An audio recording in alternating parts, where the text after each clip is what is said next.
Welcome to my channel Learn with Vakku. Hi, I am Varsha. Hey, I am Nutan. इस channel पर हमारा first video है। Topic है प्राचीन इतिहास का पहला भाग, प्राग ऐतिहासिक काल के बारे में। चलिए तो जानते हैं। आइए प्रागैतिहासिक के बारे में बात करते हैं। सो नुतन, क्या आप प्राग ऐतिहासिक काल जानते हैं? क्या आप उसके अर्थ बता सकती हो? ओके, मैं आपको बताना चाहती हूँ।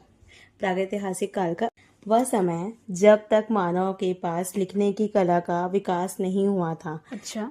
हाँ जी, मेरा कहना ये है कि जब वो समय था जब मानव के पास लिखने की कला का विकास नहीं हुआ था। इस युग की जानकारी हमें पुरातात्विक स्रोतों जैसे कि औजारों, हड्डियों और गुफा चित्रों से मिलती है। अच्छा। ना कि किसी लिखित दस्तावेज से। यानी पहले का कहना ये था कि उस टाइम कोई लिखित दस्तावेज नहीं थी। उस समय हमें पुरातात्विक स्रोतों, साक्ष्य पे आधारित थी। इसे इतिहास में पूर्व का युग भी कहते हैं और इसे मुख्य रूप से 3 चरणों में बांटा जाता है। जैसे कि वर्षा, पहला है पूरा पाषाण काल, दूसरा है मध्य पाषाण काल और तीसरा है नवपाषाण काल। चलिए वर्षा, आप मुझे इनकी प्रमुख विशेषताएं बताना चाहेंगी? ठीक है, मैं बताती हूँ कि इनकी प्रमुख विशेषताएं। पहला तो लिखित साक्ष्य का अभाव, यानी कि उस वक्त कोई भी ऐसे लिखित साक्ष्य, लिखित प्रमाण नहीं थी।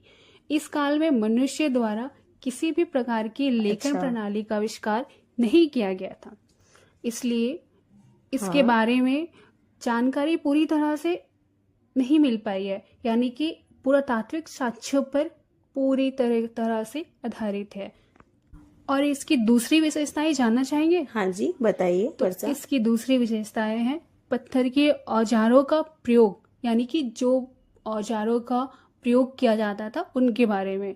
तो मानव ने इस युग में औजारों और हथियारों बनाने के लिए पत्थरों का प्रयोग किया।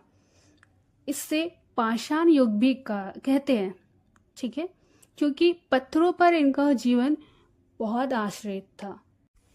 इस युग की जानकारी हमें पुरातात्विक स्रोतों जैसे कि औजारों, हड्डियों और गुफा चित्रों से मिलती है। अच्छा। ना कि किसी लिखित दस्तावेज से। यानी पहले का कहना ये था कि उस टाइम कोई लिखित दस्तावेज नहीं थी। उस समय हमें पुरातात्विक स्रोतों, साक्ष्य पे आधारित थी। इसे इतिहास में पूर्व का युग भी कहते हैं और इसे मुख्य रूप से 3 चरणों में बांटा जाता है। जैसे कि वर्षा, पहला है पूरा पाषाण काल, दूसरा है मध्य पाषाण काल और तीसरा है नवपाषाण काल।